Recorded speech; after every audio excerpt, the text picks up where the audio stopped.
Uh, Dear students and faculty members of Rajagiri School of Engineering and Technology, as well as students and faculty members who have joined from other colleges, ladies and gentlemen, a very good morning to all of you.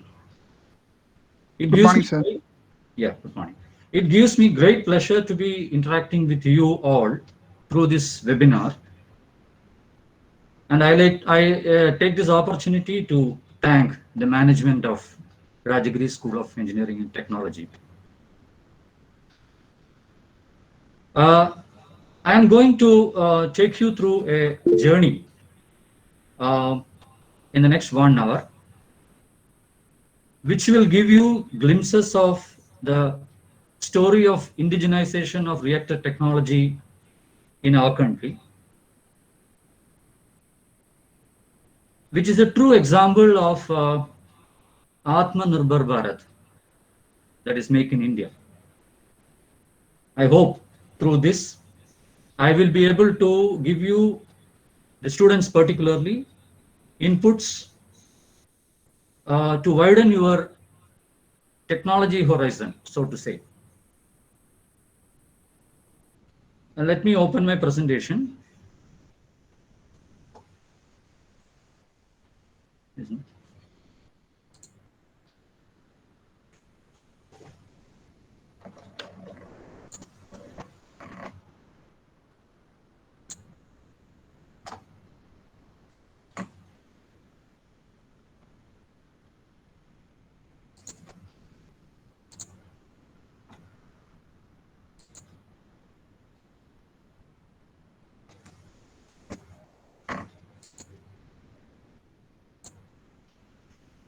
Okay.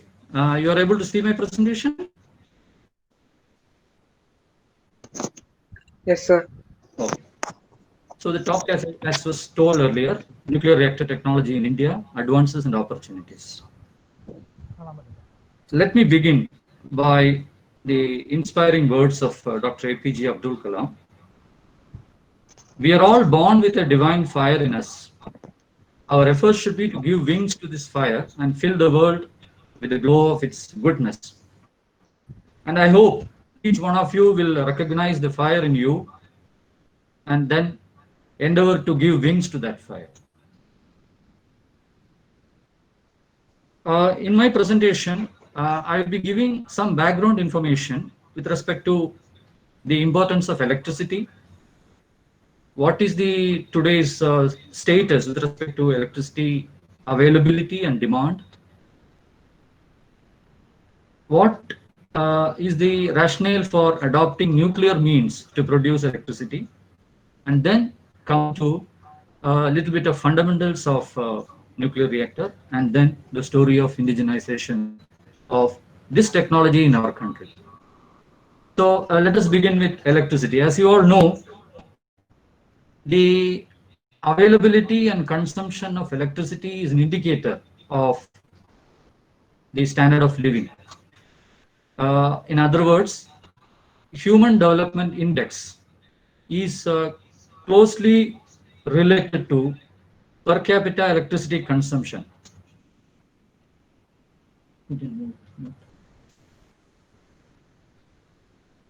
Uh, Now, this picture shows uh, the position of India, which is not very high, but it is somewhere in the in between range. So, if you see in the next slide, the per capita consumption, electricity consumption is something like 1,181 units, kilowatt hours, compared to the world average of 1,300. Current installed capacity in the country is about 370 gigawatt.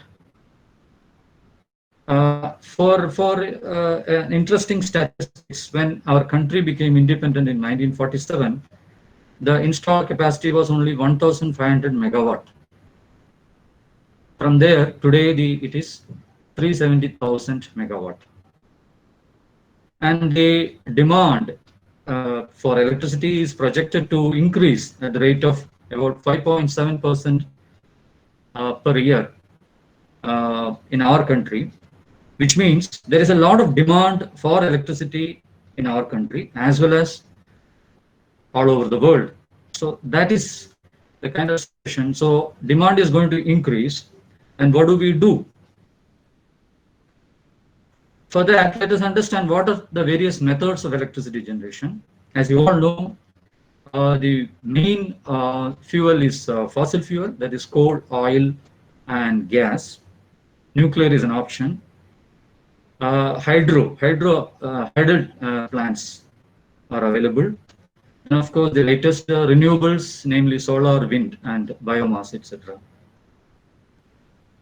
Now, if you look at the life cycle greenhouse gas emitted per kilowatt hours by various sources, you will find the coal being the largest emitter. That is, the power plants or the use of coal uh, is uh, leading to the largest emission of carbon dioxide. And if you look at the chart, you can see the nuclear is the least. Coal, gas, various types of solar, all of them, when I say life cycle, it is from mining to waste management.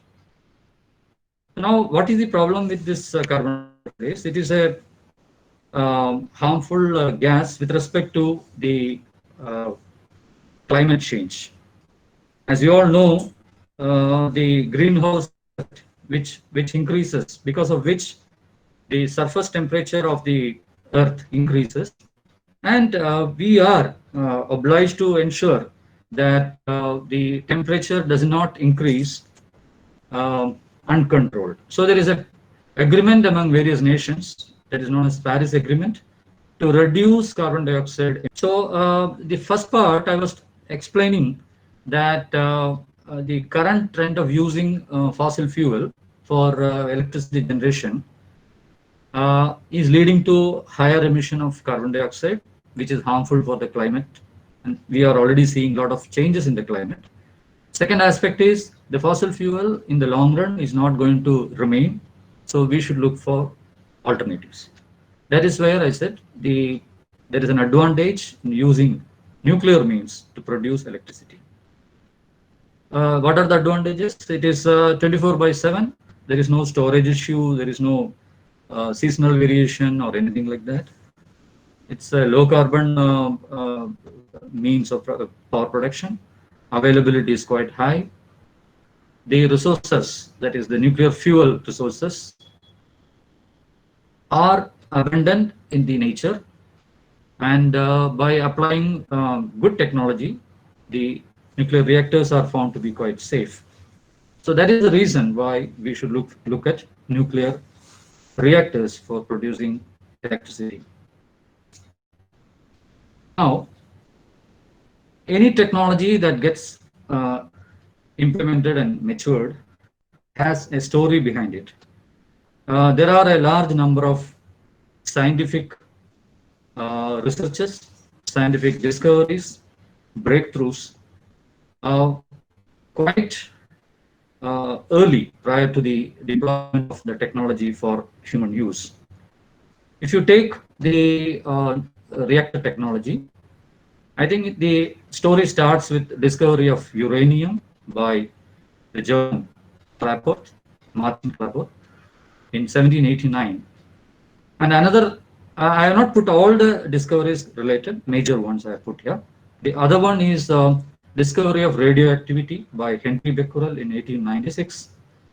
And of course, we should remember Marie Curie for her research in radioactivity. The Curie is a unit of radioactivity. It is named after French scientist Marie Curie and Pierre Curie. Followed by the path-breaking mass energy equivalence equation, E equal to mc square, by the famous Albert Einstein in 1905. In fact, that was really the major change that happened in the history of mankind. And along with that, James Chadwick discovered neutrons in 1932. So this paved way for working on atomic fission of uranium. And this was first established in 1938 by Otto Hahn and Fritz Strassmann. We'll see what is fission later. And the so-called chain reaction. Chain reaction means sustaining the fission chain reaction.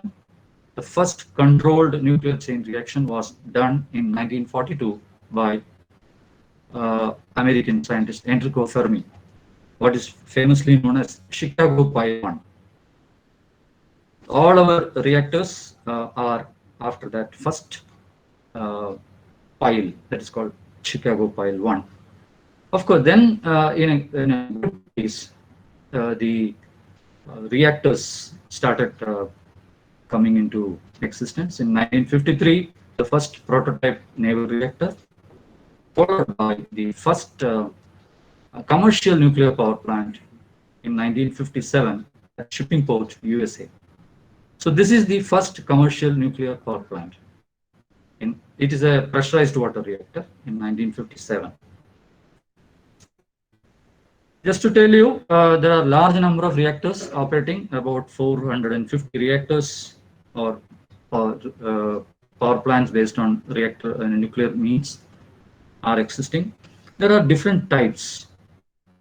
Just to quickly tell you, pressurized water reactor, boiling water reactor, pressurized heavy water reactor, about which I'll be talking in detail, then so on, and including fast breeder reactor. Now, what is fission and chain reaction? So I'm moving to the third part of it. I have explained to you the basic scientific discoveries. Now, let us understand a little bit about the technology. What is fission and chain reaction? So fission is basically a fissile nucleus like uranium-235 is bombarded with a neutron. Then the uranium atom will split into fission products.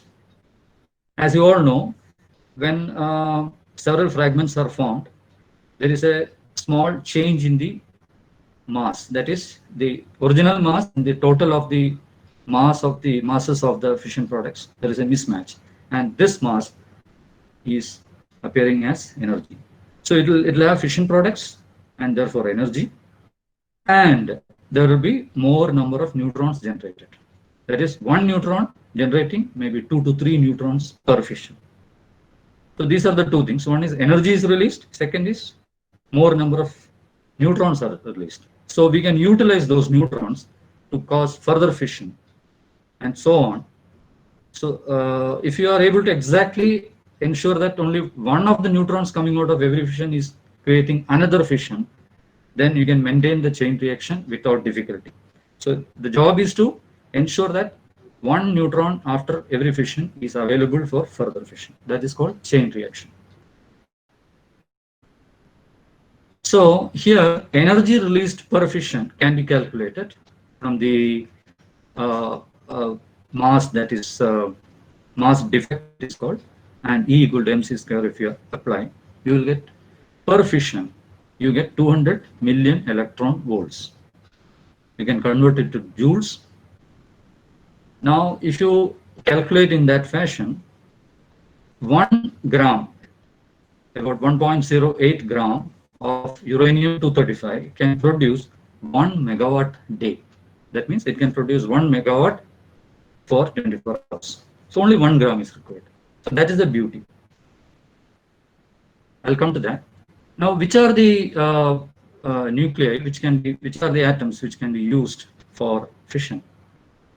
So in nature, we have uranium-235, and we can also create by some reactions uranium-233 or plutonium-239. So these three can undergo fission with neutron of any energy. Whereas thorium, which is abundantly available in Kerala coast, and similarly uranium-238, which is part of the uranium ore, they can also undergo fission, but at sufficiently high energy, with sufficiently high energy fast neutrons. Then again, certain nuclides can be converted to fissile. For example, this thorium can be converted to uranium-233.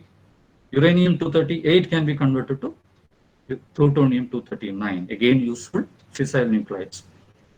So this information will be used in the subsequent slides. Again, a small depiction of how powerful is the pellet. That is, pellet is nothing but the form of uranium that is used as a fuel in the nuclear reactors. So if you compare 1 kg of coal or 1 kg of diesel or 1 kg of uranium, you will find that 1 kg of uranium can produce something like 30 lakh times more the energy from equivalent mass of coal or diesel. That is the potential of atomic fuel. In other words, the amount of coal that is required is extremely high compared to the amount of uranium required for the power stations. Now, any power plant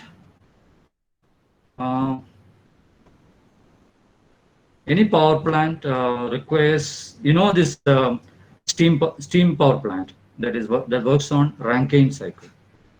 So steam has to be produced. It does work on turbine, and then there is a heat sink. So there will be a heat source, that is a boiler, and there is a heat sink, that is a condenser. Yeah, so there is a heat source, boiler, heat sink, condenser. Work is done on the turbine, and you get work output, which is the electrical output turbo generator. So the difference between any conventional power plant and a nuclear power plant is the means of heating the water to steam. That's where the change is coming. So in the next slide, you can see various types of power plants.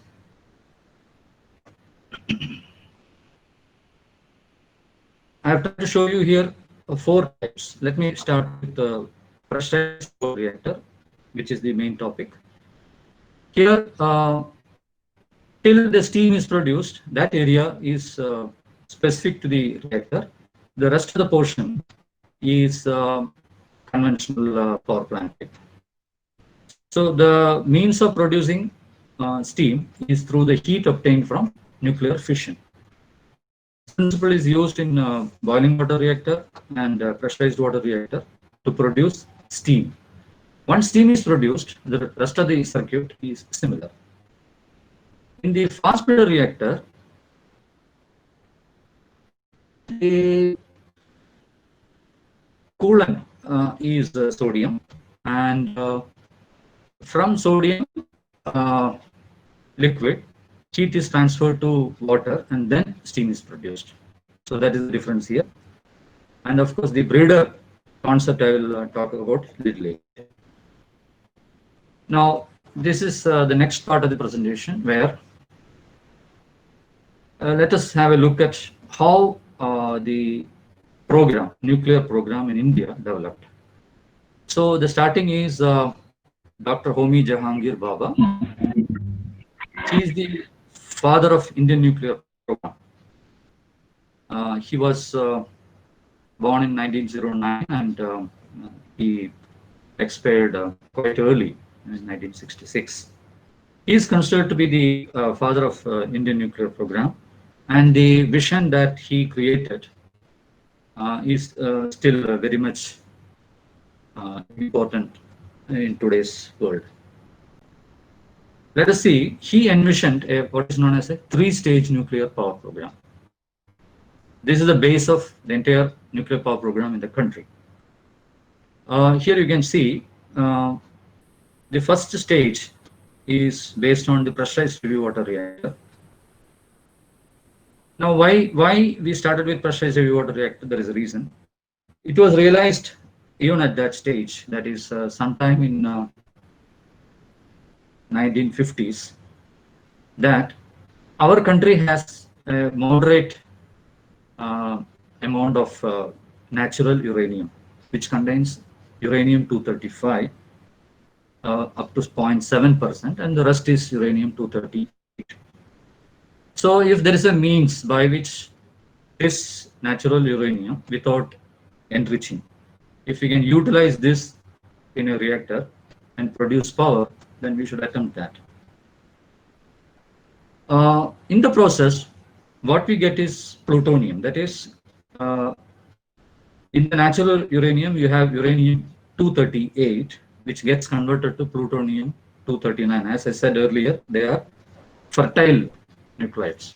They can be converted to useful fuel.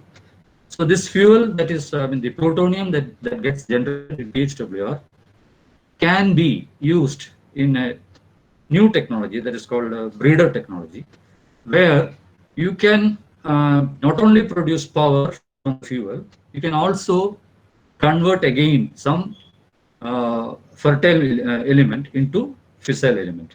For example, plutonium-based fuel and thorium blanket, which gets converted to uranium-233.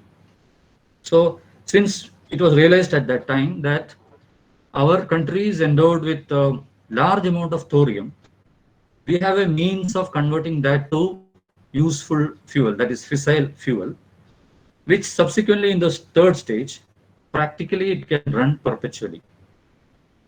That is the vision that Dr. Baba had in 1950s. Remember 1950s, we are in the next century altogether. So this is working and today is very, very relevant. So we are matured in this first stage, pressurized heavy water reactor technology, completely indigenized, completely mastered in terms of design, in terms of equipment manufacture, construction and operation. We are actually, this fast breeder reactor is under advanced stage of construction at Kalpakkam. Once that starts functioning, we'll start getting more U-233 fuel, which in the third stage we can use for a long time. So this is the beginning of our nuclear power program. Now, just having a vision is enough, not enough. We need to create a lot of infrastructure, a lot of institutions, generate or create more manpower. With this, Dr. Baba was actually an institution builder as well. He was a visionary. He made things happen by creating a large number of institutions to support the program.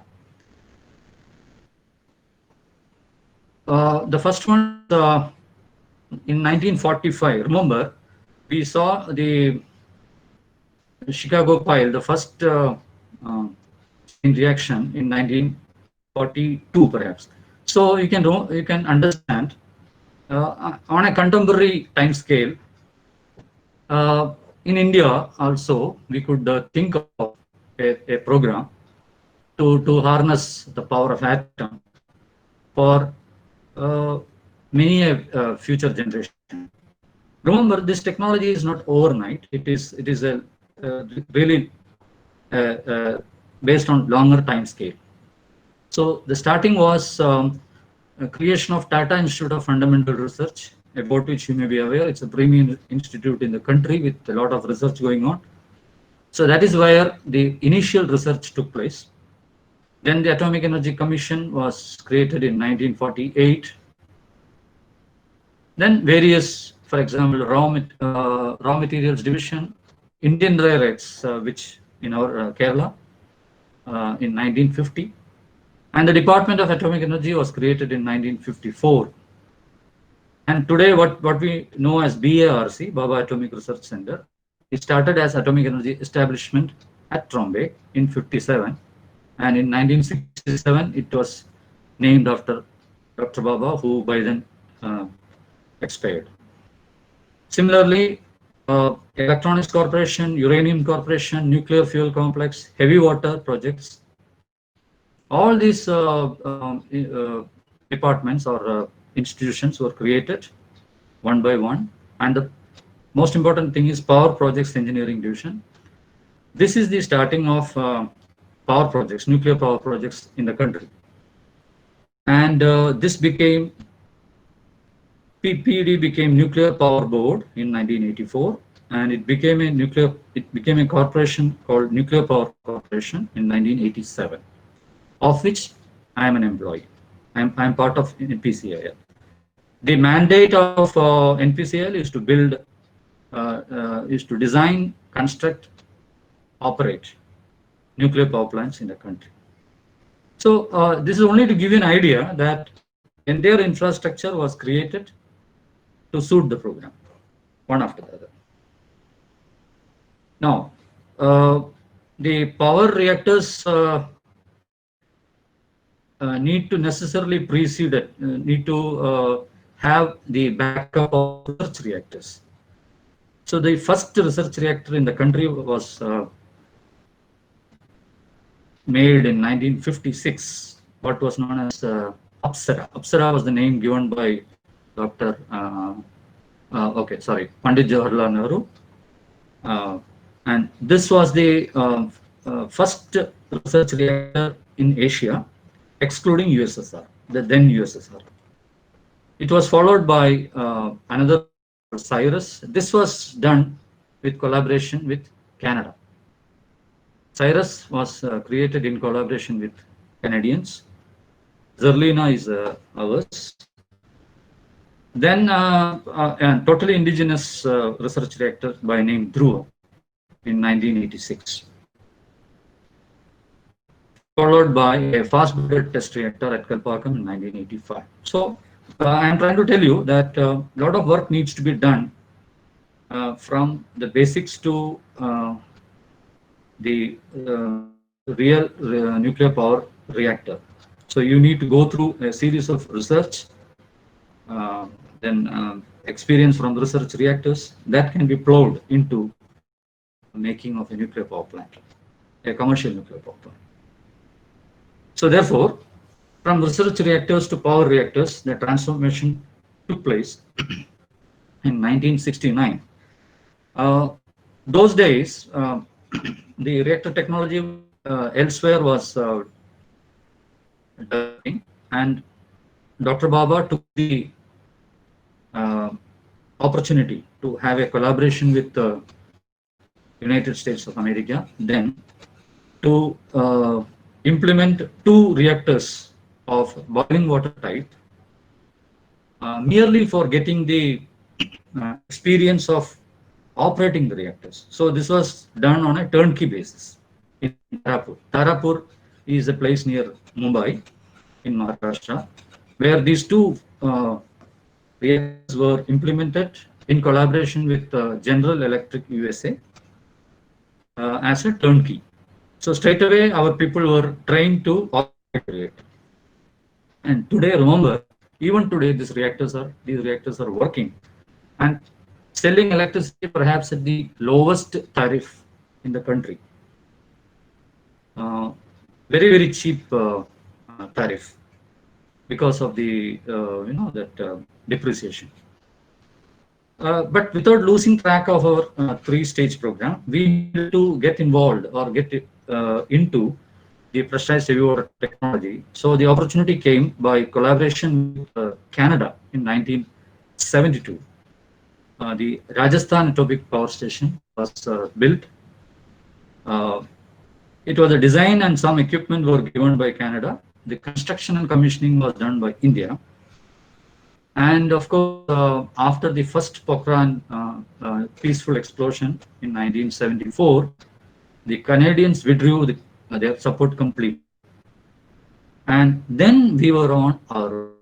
The story of indigenization actually started from RAPS to Rajasthan Unit 2. So we were left with no support. Technology was completely denied, and we were isolated in the 1970s. So the department and the country, when I say country, the private industries who were manufacturing various equipment, they rose to the occasion, and the story of indigenization began then. Now, before going into the further story, let me introduce the concept of pressurized heavy water reactor. Uh, so here we are using natural uranium as the fuel, which requires heavy water as moderator, because natural uranium contains only very small amount of U-235, which is the fissile atom. In order to ensure that the fission chain reaction is sustained, we need to have a good moderator. That means a material that will slow down the neutrons. See, please remember, in a fission, when the neutrons are generated, they are having high energy, and because of which the kinetic energy will be very high. They have to be slowed down so that the probability of another fission is increased. This can be done by materials like water, and if you use heavy water, it's all more better. Heavy water is nothing but deuterium is the isotope, higher isotope of hydrogen. So instead of H2O, it is D2O. So heavy water as a moderator and heavy water as a coolant, and it is made as a channel type reactor, because you need to ensure that these fuel bundles, these are the fuel bundles, what you can see here, they are required to be regularly shuffled. That means new fuel bundles will have to be put and the old ones will have to be removed. This is to be done on power by what are known as fueling machines. These are the fueling machines. So kind of on power fueling concept is introduced, and this is the basic of pressurized heavy water reactor. You can see here a flow sheet of the reactor. This is the reactor portion, and this blue liquid is moderator. The red circuit is the coolant, which takes the heat from the fuel and transfers that heat to a secondary water, secondary circuit water, which becomes steam. So basically, the heat that is generated due to fission in the fuel is removed by coolant, and that coolant, hot liquid, it is in single phase, something like 300 degrees centigrade and about 100 bar pressure. This liquid transfers the heat in a, what is known as a steam generator, that is on the other side. The tube side is heavy water, the coolant, and the other side is light water. This light water becomes steam, and the steam is used for running the turbine and generating electricity. This is a simple circuit which tells you how the reactor works. So here again another picture. So you can see here the differentiation between nuclear and this much portion is specific to the power plant, and this portion is similar to the conventional power plants. So here quickly, what you need is three functions are to be ensured at all times. One is the nuclear fission chain reaction is always kept controlled. That means there should be control mechanisms, shutdown mechanisms. The heat that is generated in the fuel is always removed. That means there should be some coolant circulation always. And in case of any leak outside the system, there should be a good barrier that is known as a containment or reactor building. So these three safety functions are always ensured to assure that no radioactivity can come out of this building and into the public domain. So all efforts in the nuclear industry are towards ensuring these three functions by diverse means, by redundant means, ensuring very high reliability, using best codes for design, the best codes for manufacture, the best quality assurance schemes, and very good amount of in-service inspection and surveillance. It ensures that all the requirements can be met, and of course there is a regulatory oversight for this to ensure that in the public domain no impact because of operation of the reactor is seen. So that is the safety aspect of a nuclear power plant. Now coming back to the story. So as I said, hello? Yeah. I can continue? Yes, yes. Okay. So after this RAPS 1 and 2, the first uh, collaboration reactor, from this MAPSIS Madras Atomic Power Station, we started the indigenization. And quickly from the next reactor onwards, it became a standard. The design became a standard in the 1980s from Narora Atomic Power Station, which is in Uttar Pradesh. And a large number of reactors were built in a commercial way in the country. The sizes, remember, these reactors are of 220 megawatt. Now, you may ask this question, why 220 megawatt was selected? Two reasons. One was the available size from Canada was 220. And we also were developing our national power grid. And at that point of time, in the 1970s, the grid was very weak. As I said, immediately after independence in 1947, we had only 1,500 megawatt in the entire country. So you can imagine the pace at which the power stations were getting added was very small at that time, and the grid, the electricity grid was in the initial stages. So we couldn't have gone for higher sizes, but there was a potential to go for higher sizes as well. So we started that work somewhere in the 80s and somewhere in the 90s. And by 2000, early 2000, we established a higher sized reactor at Tarapur 34. The size was 540 megawatt.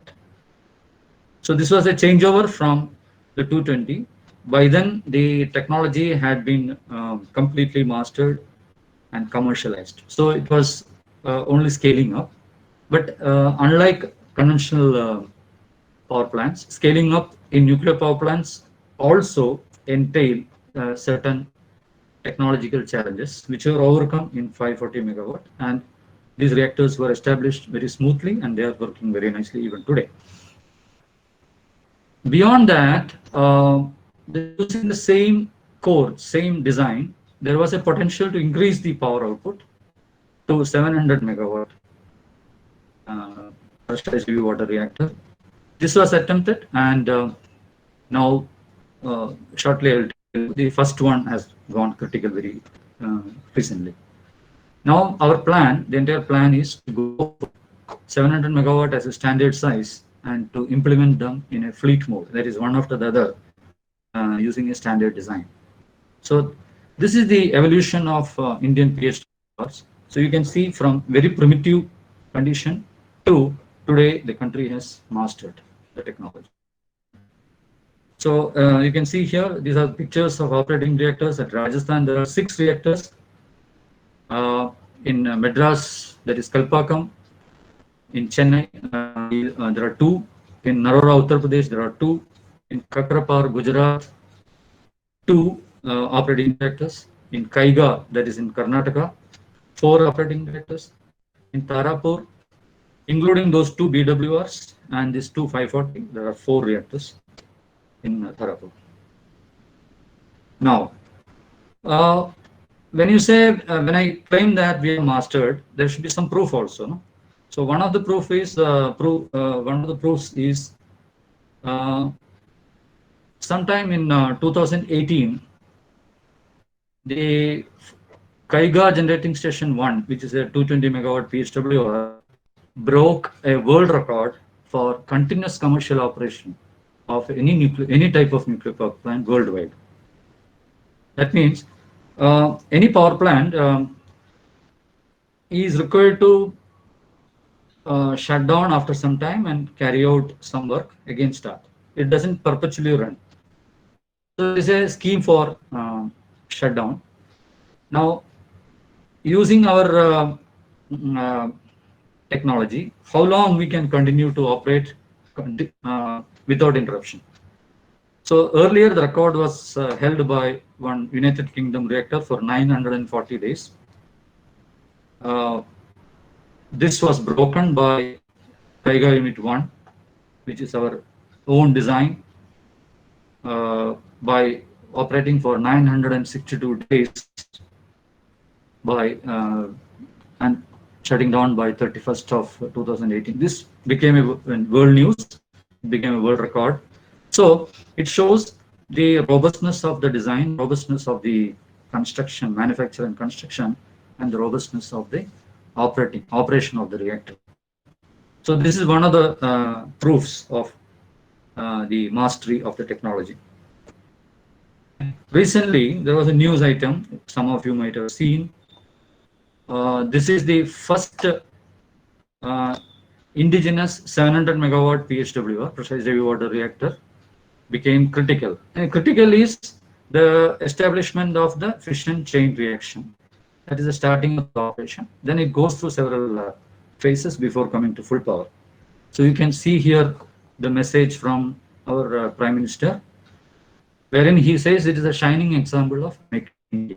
And I must, in my own humble way, I should say that the entire thing, design, manufacture, construction, and commissioning was done by Indian agencies. That is Department of Atomic Energy, Nuclear Power Corporation, and all private manufacturers, consultants, construction agencies, etc. So this is the outcome of the total indigenous effort and the first 700 getting established.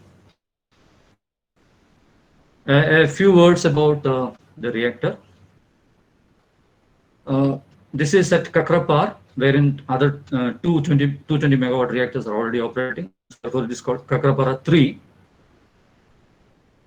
It is generation 3. There is a nomenclature called generation of reactors, depending upon the safety upgrades, safety features, and certain other parameters. So generation 1, 2, 3, 4. 4 is yet to come.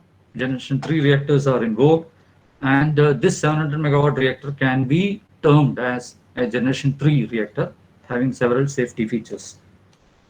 I will give you one simple example of a safety feature. As I said, the heat generated in the fuel has to be always removed. Why? Because the integrity of the fuel is important, because entire radioactivity is contained in the fuel. Radioactivity primarily comes from the fission products. When they decay, they emit radioactivity like alpha, beta, gamma. Now, therefore, we should ensure that the integrity of the fuel is not threatened at any point of time. Therefore, you must always cool it. Now, in conventional industry, if you shut down the plant, then you don't have to worry about it. But in the nuclear, even after shutdown, the fuel continues to generate heat. Why? Because the fission products keep coming out from the fission.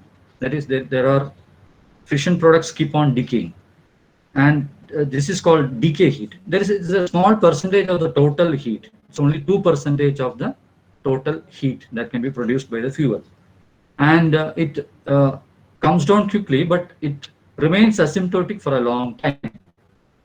The heat that is generated remains at a small value asymptotically for a long time. Therefore, cooling has to be done to ensure that the temperature of the fuel is not exceeded.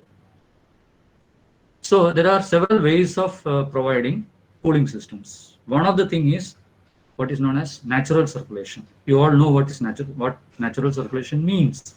Now here, in the steam generator, the primary liquid, that is the liquid from the reactor, comes and then transfers heat to this water, which becomes steam. Now, if there is a situation like station blackout, which means the grid power is not there, the DGs which are provided for giving power to the station, they also, if we postulate that they are not available, although they are 4 in numbers, they are not available. Then there is a situation where the pump cannot work, no pump can work. So we depend on what is known as natural circulation. To create natural circulation, you have to ensure that the hydraulic heads are so adjusted that by density difference, the liquid can flow back into the system. So here, the steam will get condensed and the liquid can again come back and again carry the steam. Yes, I mean, again carry the. audio is lost. You just ask them. Am I audible now? Sir. Okay. Audible, sir. Okay, continue. Yeah, okay. So this steam gets condensed and the water comes back to the steam generator to take away some more heat. So this can go on for a long time, and only you have to replenish this water, which will boil out. So this system is created in the 700 megawatt PHWR as a means to combat a very unlikely situation of station blackout. This is an example of how much diversity or how many defenses are created in the design to ensure that the safety functions are achieved. This is a view of the plant, Kagrapara 3-4. Now I have maybe another 5-10 minutes. Okay. What is unique about nuclear power plant is safety is paramount importance. Lot of requirements are stringent, codes and guides are followed, manufacturing is very stringent, so that all these safety functions are ensured at all times. See, next part is what type of work is involved in the implementation of a nuclear power plant. Primarily here I am talking about design. So it starts with reactor physics design, that is the core design, fuel design, a lot of components design and analysis, then system design, process design, detailed engineering, and here one important aspect is there is a lot of importance given to seismic design, that is earthquake. So no earthquake should create any problem for the nuclear power plant. So we actually, on a conservative method, these values are captured by detailed investigation, and that is used in the design. So input generation itself is a big job. Then using that, the seismic and environmental qualification is done. Civil structural design is very important. Then control and instrumentation systems, there is electronics, instrumentation, and computer science. They find a lot of application in this area, C&I systems. And of course, to support this, the research and technology, that means developing new systems, new components, new tools. There is a training simulator, that means the replica of the plant is created as a training simulator for training the operators. The nuclear power plant operators are graduate engineers with good amount of training and licensing, and of course a very detailed safety analysis. These are all some of the attributes of the design part of nuclear power plant. So now, since I have less time, I am quickly going to run through this. This picture depicts the kind of work that we do, starting with simple inputs to conceptualization to equipment and piping sizing, creating specifications, then carry out detailed engineering, which includes starting with the process and instrumentation diagrams, equipment data, valves, layout, 3D modeling, and everything is done in a 3D virtual mode. Very interesting work. The entire plant is prepared in a 3D environment, which is a good software is used for this, and all the drawings are generated out of this. From the 3D, you can get the drawings. And detailed, this is a example of computational fluid dynamics work to find out the temperature contours, velocity contours, and things like that. This is the 3D, some views, how things are modeled. Each and every component is modeled in 3D so that everything is systematic and clash free, and the drawings generated can be directly used for construction. The seismic design input generation starts with the site investigation, goes through different stages before the spectra, flow response spectra is generated, and that is used for the design. These are very detailed finite element analysis models for equipment stress analysis and seismic qualification by analysis. And this is for control and instrumentation systems. We have our own labs where both hardware and software modules are prepared. The software the software that is used in the plant are necessarily in-house prepared.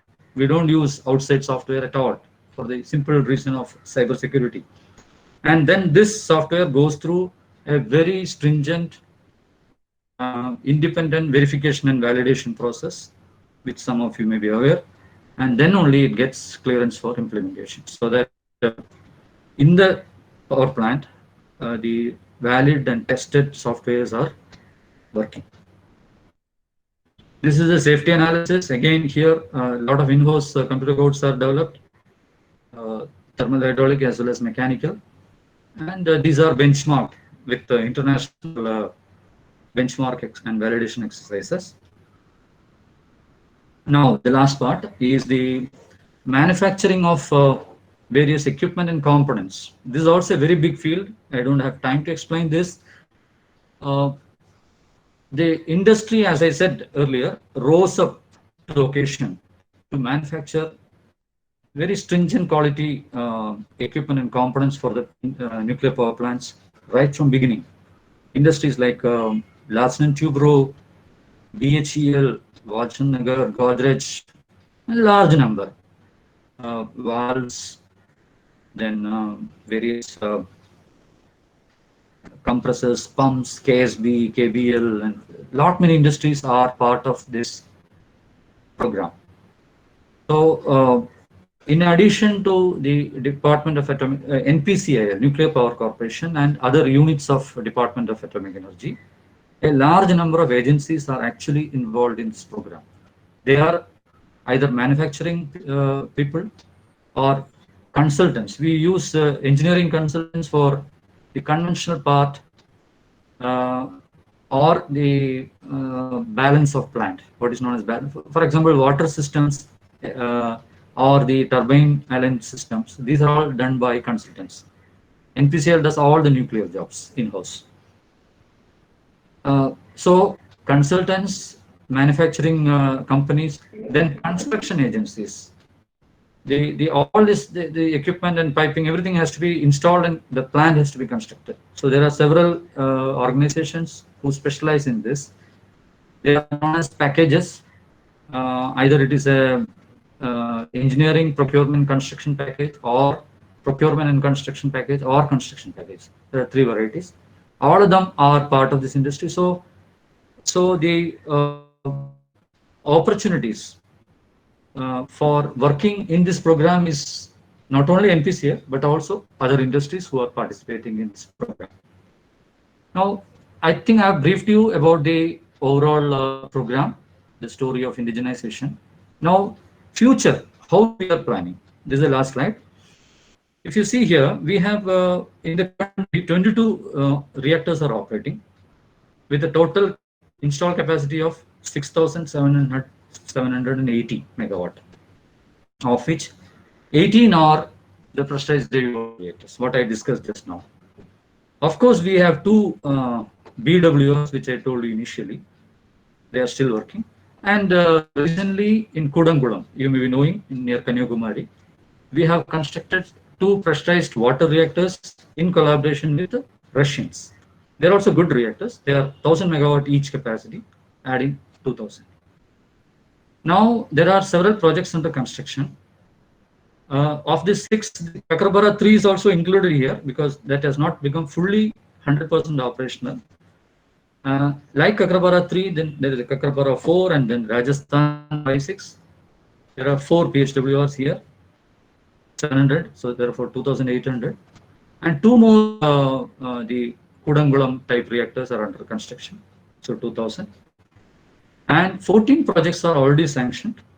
The fleet mode of 12 reactors of 700 type PHWR are coming up. And these will be implemented in the next 10 to 12 years. So that means next 10 to 12 years, we will have addition of this much megawatt, something like 11,000 megawatt. From now to 10, 12 years, we'll be adding 11,000 megawatt. There are almost 1,000 megawatt per year, almost a reactor per year. So this is the ambitious project. These are all sanctioned. Remember, I am not talking in air. This is this sanction, financial sanction is there. Work is already going on. Sites have been identified. Some work is already going on at sites. So it is a very good uh, time to come. So the country is looking forward to implementation of this, and the future is, you are the future. Actually, the students, current students are the future. So you have ample opportunities in the days to come. I wish everything best. Before closing, let me again take Dr. Abdul Kalam's one of the thoughts, that is, dream, dream, dream. Dreams transform into thoughts, and thoughts result in action. So I urge all the students to dream and then go to a higher level of achievement in their future.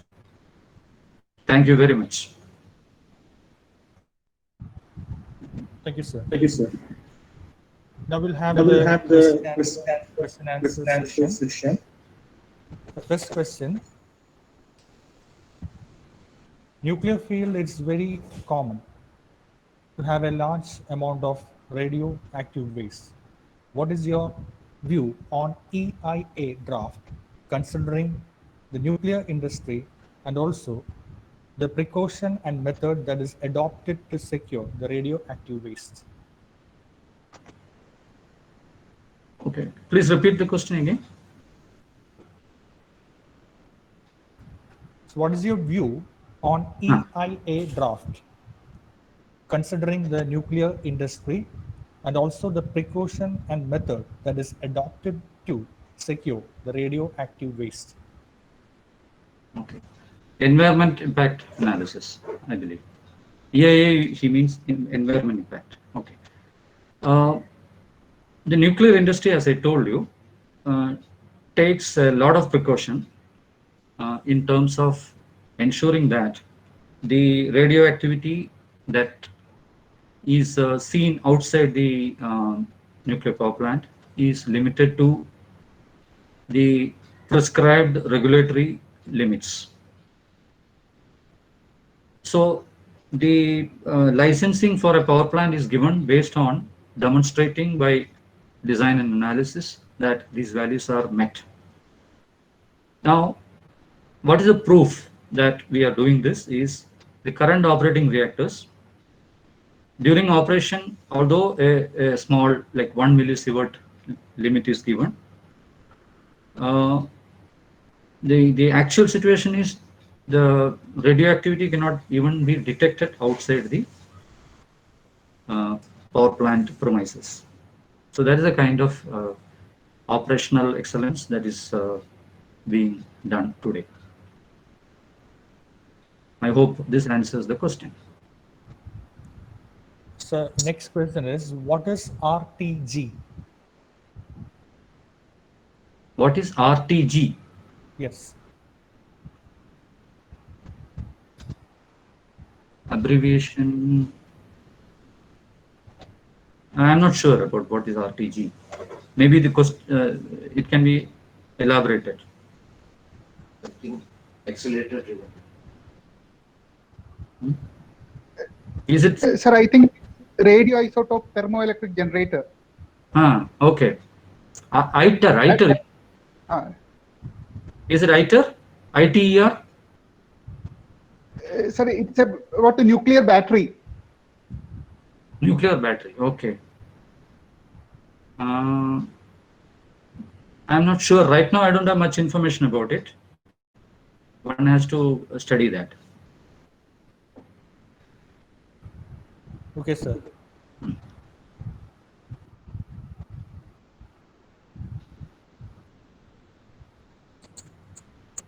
So another question that is in the chat box is, What is your opinion about the Professor Dr. Frank Chu's paper on using molten technology to tackle climate change, and your opinion about sun rotor generators of General Electricals?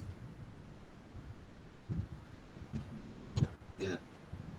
And they are very specific questions, but I can tell you about molten salt reactors. These reactors are the generation 4 type reactors, where the most important advantage coming is reprocessing is uh, or rather you can say it is a self controlled reactor with burning of actinides. Actinides are long-lived isotopes from fission products. They can be utilized nicely, and the any probability of any nuclear event is minimum in these reactors. So these are all generation 4 reactors. We are not currently working on this in NPCIL. So we have one more question. That is, Yeah. can you explain the career opportunities for physics graduate in this field? Yeah, sure. Uh, as I said, the reactor physics design is a very critical aspect of the entire nuclear power plant. Uh, when I say reactor physics design, it involves a very detailed uh, design and analysis of the reactor core. That is, how the fuel is arranged, how the chain reaction is sustained, what are the various reactivity feedbacks, etc., etc. So we have opportunities for physics postgraduates. We generally take postgraduates in science and graduates in engineering. They can be either in the design work, or every station has a reactor physicist, a team of reactor physicists. Their job is to ensure that the physics aspects of the reactor on a day-to-day basis is monitored and appropriate control is ensured. So they have job opportunities in various stations as well. Dr. Pullan asked, what is the precaution against technology obsolescence? Yeah, okay, welcome. Okay, so please go ahead. Okay, I think we have covered all our questions. Is there anything else you want to cover before we wrap? So few more questions are there. Okay. So No, another question in the chat box is by Harun. It is methods of securing radioactive waste. Okay. So let me say like this. Uh, our fuel cycle is what is known as a closed cycle, closed fuel cycle. That means the spent fuel that is coming from a reactor is reprocessed, and the useful part, like plutonium, is taken out and again used in another reactor. So the amount of waste is very small. Then they are reprocessed and segregated into short-term, long-term, and short-term, medium-term, and long-term. Only the long-term will have to be carefully secured by vitrification and storage in safe places, and that quantity is actually very, very small. And all other waste can be processed by various techniques like reduction of volume, then dilution, and certain amount can be disposed. So there is a very systematic reprocessing and waste management functions within the Department of Atomic Energy, particularly in BARC. So they take care of the waste in this fashion.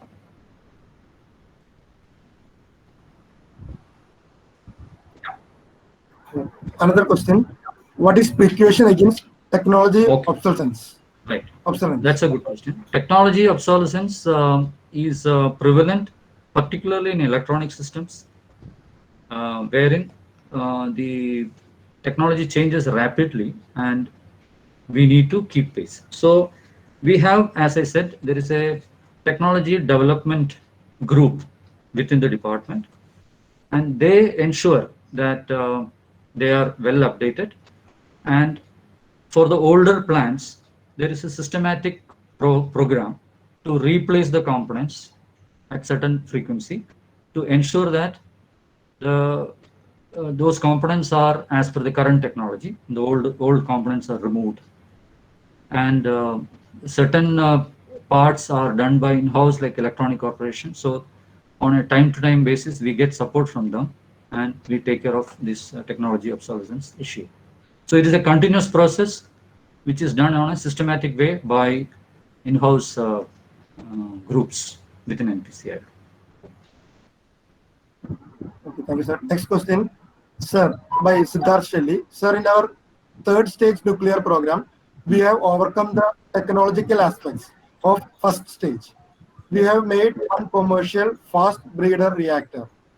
What about the third stage? Any time limit? When we'll be able to have many breeder reactors? That is third stage. Yeah, sure. So today, in fact, we are actually in the second stage in terms of reactor construction. That is, the fast breeder reactor is under construction and it is in the advanced stage, the first fast breeder reactor. But we have what is known as a fast breeder test reactor already running successfully for several years. Now, for the third stage, the most important aspect is utilizing uranium-233, which is a product of thorium getting bred into uranium-233. So handling uranium-233 is a very challenging aspect. Segregating and handling. That is, from the spent fuel of fast breeder reactor, you get a mixture. From this, you have to segregate uranium-233 and then use or prepare fuel using uranium-233. So this R&D is going on. If you ask me a timeline, strictly speaking, it's very difficult, but maybe next 20 years. Okay. Next question. What is the future scope for private companies in nuclear field and job opportunities? Excellent. This I thought I explained. Private companies, what they expect is a continuous order, a regular orders for manufacturing or construction by NPCIL. So keeping this view only, the fleet mode consisting of 10 reactors was sanctioned by Government of India in one shot, which talks about more than 1 lakh crore investment total, of which a majority will go into the private hands in terms of equipment manufacture, in terms of supply of components, materials, and construction. So the opportunities are really nice. That is why I said next 10, 12 years is actually packed with a lot of activities, wherein the private sector industries will have a very large pie.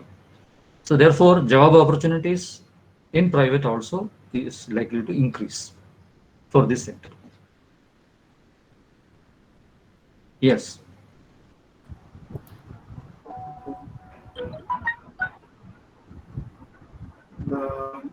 Another question. Sir, would we be able to create thermonuclear fission reactors in future? Thermonuclear fission, yes. There is a project called ITER, which is collaborated by several countries, including India. So it is very interesting to note that Indian participation has been in terms of technical support as well as component supply. So Indian manufacturers have supplied a lot of components, and it is in very good status. The status is quite good. This is in France, the ITER project, which is the fusion of atoms to generate power. As I said, fission generates power because of the mass effect. Similarly, fusion also can generate, except that you have to go for higher temperatures, very high temperatures.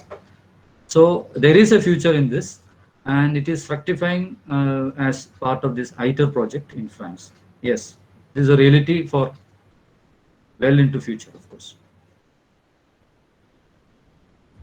And the last question, what is your opinion about the sun rotor turbine produced by General Electricals?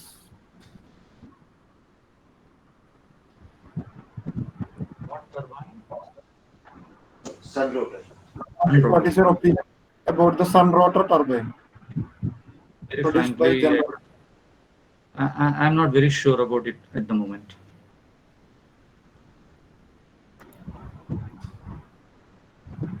Okay, sir. Thank you.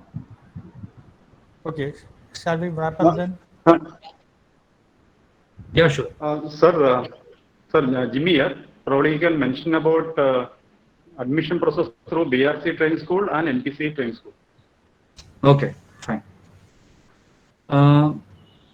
See, the recruitment of scientific officers for the department is through our training schools.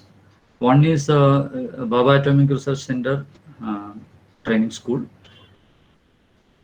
which the process is like this. One has to write GATE, or time to time, if BRC is keeping exams, in, that one has to appear for that. Graduate engineers and postgraduate scientists, science postgraduates are eligible for this of particular streams. And based on the cutoff mark, they are called for technical interviews. Technical interviews are quite intense. It could last for about 40 minutes or 1 hour. And the evaluation is on the fundamental understanding of the candidates. So if it is engineering candidates, they should know 3-4 core subjects, the fundamentals thoroughly. If they are science postgraduates, again, those specific topics like physics, chemistry, and all that, whatever they are specializing, they will be examined orally across the table. Of course, not this year because of pandemic. Normally, they are called here for interview, and there the point is they have to get a certain amount of marks or grades. Then they are selected. Then they undergo 1-year orientation program in nuclear science and engineering, which is again quite exhaustive and good training. And the performance, based on their performance in that training, they will be placed in various units of DAE. Parallelly, NPCIL also recruits. In addition to the BRC training school, we get some people. In addition to that, NPCIL also recruits a large number of officers. Similar, the process followed is similar, and they will be placed in either headquarters in Mumbai or in various projects or in stations. Whereas in BRC, they will be placed in Mumbai. And other DA units, as I said earlier, they are spread out in Nuclear Fuel Complex, Hyderabad, or IGCAR in Velpakam, etc. Okay, thank you, sir.